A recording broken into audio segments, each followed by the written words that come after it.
Welcome back, everybody, as we dive into part 5 of Otto von Bismarck. So I would imagine we are on now to the Franco-Prussian War.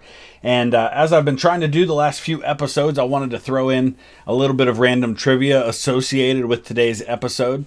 So the ruler of France at this time is Napoleon III, who's a grandnephew of the Emperor Napoleon I. Now, Napoleon I had no legal heirs alive at this point. His only son died in his early 20s with no children of his own. And so everything, all of his heirs then are through his brother and his descendants. And that includes Napoleon III. But incidentally, Napoleon does have a number of living male line descendants alive today. They're just on an illegitimate line. He supposedly had a son with his mistress. I believe his name is Alexander Walewski. And it was always assumed that it was a son, but nobody ever really knew for sure. But about 10 years ago, they used some of the Emperor Napoleon's beard hair to do a DNA test with not only the living heir of the Napoleon line, which is through his brother, a man who I think is now about 70 years old, but also to the male line descendants of Alexander Walewski, and they did find, in fact, that they are carriers of the same Y chromosome, which means they are, in fact, descendants of the male line of Napoleon. And so that would seem, I mean, it doesn't definitively prove that Napoleon is the father of Alexander Walewski, but it proves that a male member of the Napoleon family was the father. And so it makes sense that Walewski was his biological son. So Napoleon does have living descendants today. The other thing is, there was a whole branch of the Napoleon family that ended up in America. One of, I believe it was Jerome's sons, his brother Jerome's sons or grandsons, came to the United States. And that whole line became Americans. And they actually were prominent Americans. In fact, Charles Bonaparte was U.S. Secretary of the Navy. He was Attorney General under Theodore Roosevelt. And he actually, as Attorney General, is responsible for creating the agency that became the FBI, the Federal Bureau of Investigation. So prominent member of the United States, of U.S. history, was a Bonaparte. So let's go ahead and dive into today's episode, episode 5. Don't forget to check out the link in the description below. Please subscribe if you haven't already. We are getting super close to 50,000 subscribers, and when we hit 50,000, we're going to be giving away 3 copies of biographies, either through Amazon or through Audible. The people who have entered get to choose if they're selected. It's not too late to enter. The link's in the description below. Let's dive in. Before we start, allow me to introduce our newest extra history artist, Nick. He'll be taking over for David, who is now hard at work on our new extra sci-fi series. Say hello.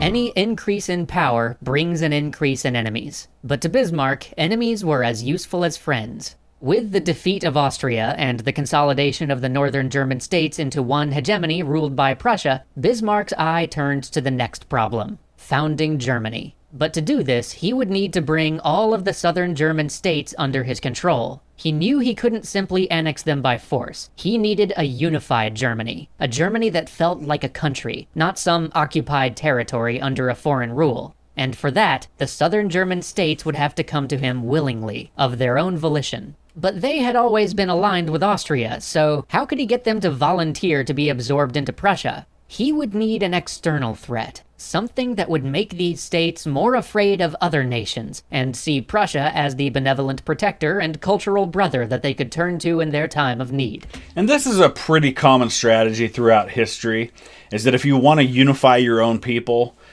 create another enemy, create a common cause. And I'm not at all, I don't want to really even get into this topic, but I'll give you an example throughout American history. There have been times in American history when people were very divided on an issue, but something happened to change that. People were pretty divided on the issue of getting involved in World War II. And then Pearl Harbor happened, and the people became very united. I don't want to give more modern examples, but there are some as well. But this is pretty standard. I mean, I wouldn't say this is anything brilliant or innovative on the part of Bismarck.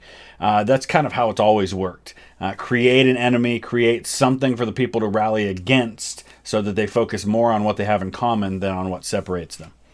And what better enemy than France? Napoleon III, who had been willing to stand by and let Prussia pick off its neighbors back when it was a minor power, suddenly woke up and realized that a power to rival France had just emerged on its border. Already upset about the fact that he hadn't gotten any territory as a bribe for staying neutral in the war between Prussians and Austrians, Napoleon was primed and ready for a conflict with Prussia. But there was a problem. Both Prussia and France needed the other one to be the aggressor. Neither wanted to risk international rebuke or the possibility of foreign intervention in their cause. But Bismarck had a plan. Bismarck always had a plan. His plan was wait until circumstances presented themselves that allowed him to formulate an advantageous plan. So he did.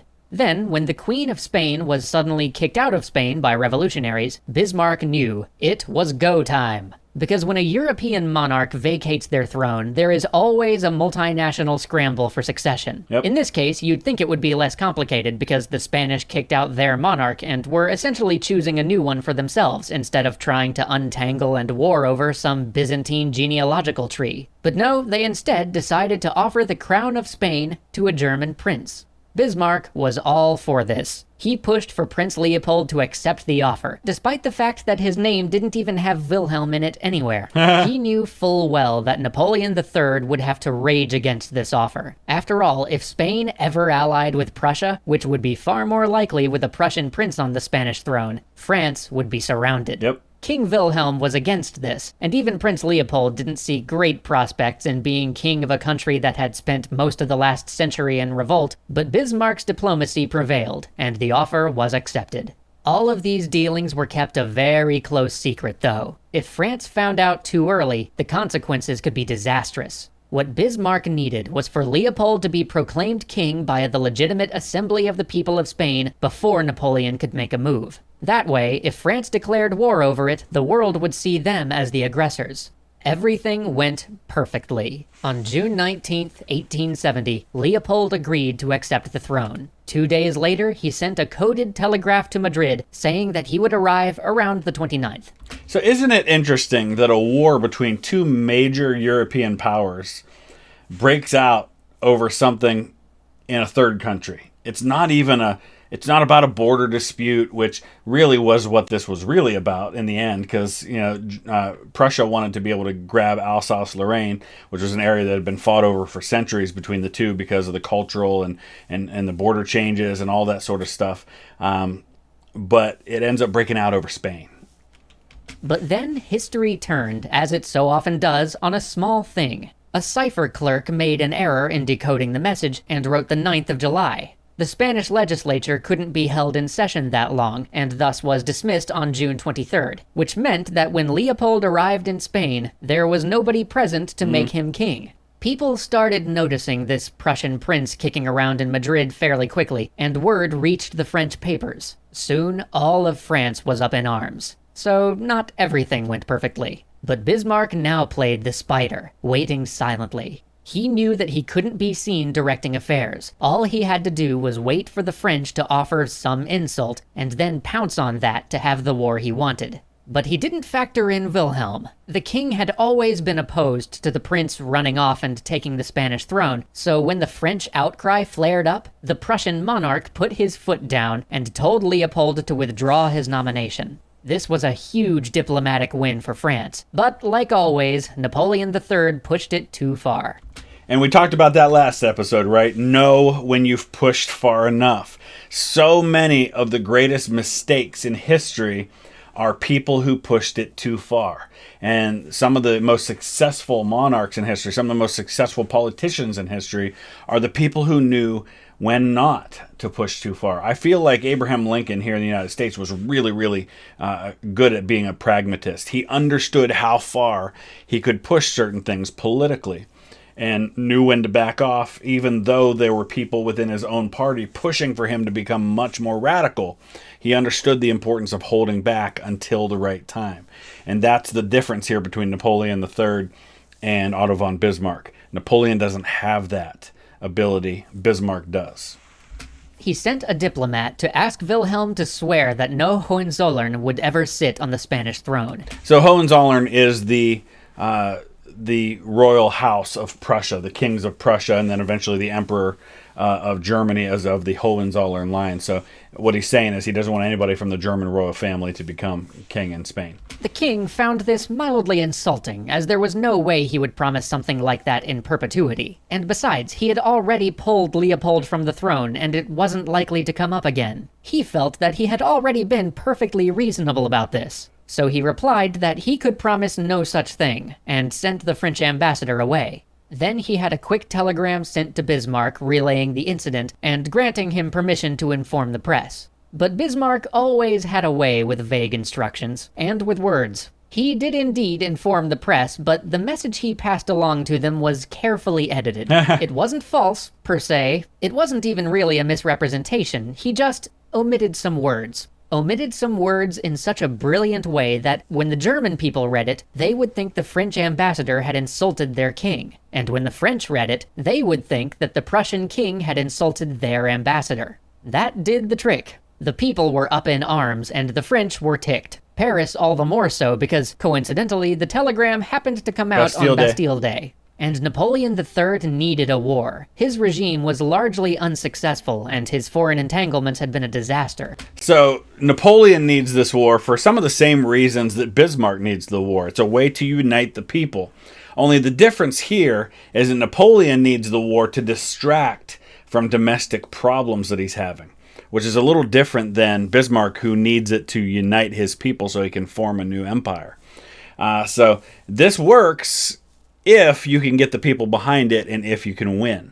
And remember, we're not talking about a war with 60 or 80,000 people like the Schleswig War.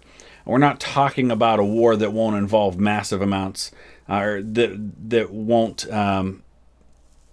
be quick and bloodless. This is going to be a big war. This is a million men on each side. This is a major, major event. I don't think people realize, at least here in the U.S., maybe so they do more so in Europe. I don't think people realize what a big war this was and what a consequential war it was. The casualties in a little over a year were not that far off of the battle deaths that occurred during the entire 4 years of the American Civil War. In the American Civil War, 2/3 of the people died from disease. I don't know if there were that many disease deaths in the Franco-Prussian War in the militaries, but there certainly were among the civilians. Deaths were pretty comparable. He thought that if he could crush Prussia and gain territory for France, he would be back on stable footing. Soon, hundreds of thousands of French troops were pouring across the Prussian border. Bismarck had his defensive war. The French had invaded, and he had the moral high ground. In response, the southern German states flocked to the Prussian banner, but he played a dangerous game. By letting the French invade the Prussians, he had allowed them to mobilize first. Now the German army had to get into position before their country was overrun. And this is an issue that becomes a huge factor 40 years later in the build-up to World War I. It's all about mobilization. Whoever mobilizes first was believed would win. And the mobilization factor was one of the reasons why they couldn't stop that war. And I'm guessing some of that is because of what was learned in the Franco-Prussian War about you allow your enemy to get the drop on you in terms of mobilization, you're setting yourself up for disaster. Of course, that didn't happen here. But here, Bismarck had the greatest weapon, Moltke. The French had better rifles than the Germans, but the Germans had better ideas about modern war. Prussian observers had studied the American Civil War and knew that a train schedule could be as powerful a tool as any gun. Moltke embraced the idea of the railroad and the telegraph. With coordination and these new technologies for movement, he not only got the German army to the front in time, he got more men there than the French did. But he did more than just this. He rewrote the rules so that German units no longer simply marched in great columns and fought in great lines, but rather acted as small units less susceptible to fire. He pushed the idea that, since piercing the center of an army was no longer as much of a concern due to the deadly nature of modern rifles, they should worry less about artillery getting overrun and more about how effective it was in a fight. So he moved his artillery closer to the action and had them working in conjunction with his units. He had a general staff, the only one in Europe, whose sole purpose was to draw up war plans in peacetime and think through all of the probable scenarios of coming conflicts. So you can see all of these little bits of modern warfare in that small unit tactics being a big part of things. Combining artillery and infantry and using the best of both of those worlds so that they support one another better. Getting a general staff together that kind of war games scenarios and says, okay, if this happens, what do we do? So it's out of this that you're going to get things like the Schlieffen plan, because they're thinking through, okay, if we ever go to war with this country, what's that going to look like and what should be our strategy? So that they have all these plans in place and they can draw on them when the opportunity arises.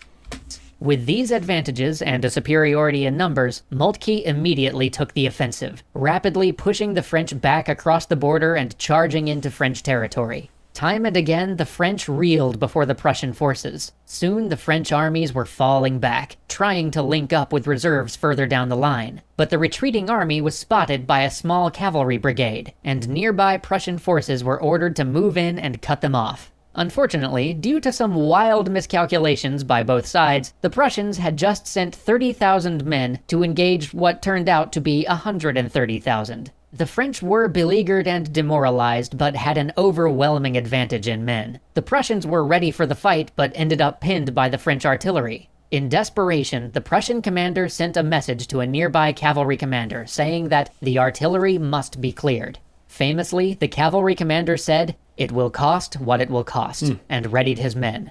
Obscured by the terrain, they burst through the cannon smoke at the last minute, bearing down on the foe, giving them only 1,000 meters to react. The cavalry crashed into the artillery and tore through it, silencing the batteries that had so long hampered the Prussian army. This is arguably the last cavalry charge to significantly change the course of a battle in modern military history. But even 1,000 meters is a long ride when you've got modern guns firing at you. Of the 800 horsemen who set out, only 420 made it back. And it turns out that Bismarck's son was among this regiment.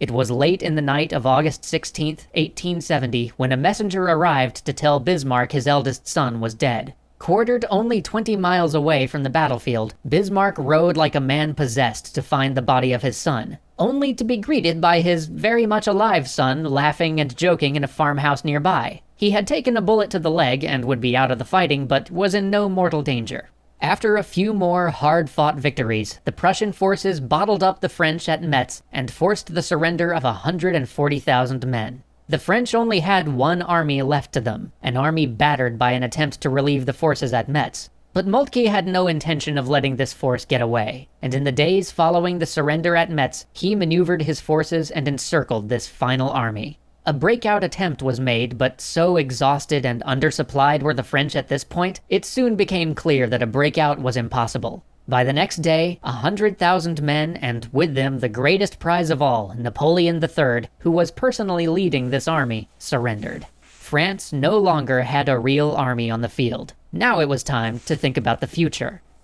So let's talk about the aftermath of this, because one of the things that happens is that the Prussian army had been inoculated against smallpox. Smallpox inoculation had been going on all the way back into the 1700s. In fact, I think George Washington had his army inoculated against smallpox during the American Revolution. So the Prussian army was protected against smallpox.